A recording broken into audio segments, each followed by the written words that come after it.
أرسل الإمبراطور البيزنطي برسول إلينا يحمل رسالته هذه. وما فيها؟ أبلغته عيونه عن تجهزنا لإصدار الدينار العربي فغضب. ولماذا يغضبه هذا؟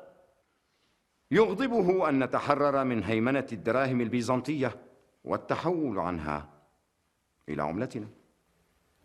فليغضب. ويهدد. ما بيده غير أن يهيج قبائل الجراجنة على حدودنا الشمالية فيثير الفتن. لا تهون من الأمر يا عبد العزيز، فالفتن تنخر عضد الدولة.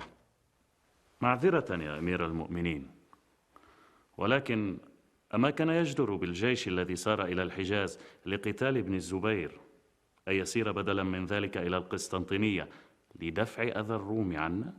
أسير إلى قتال الروم وخنجر عبد الله بن الزبير في الظهر.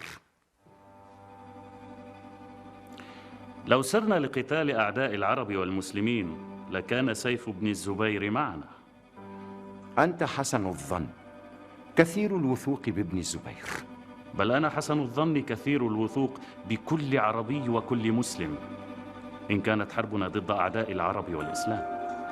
أمر الروم وإمبراطورهم أتحول إليه بعد أن أفرغ من غيره. وهل غيره إلا ابن الزبير؟ والخوارج.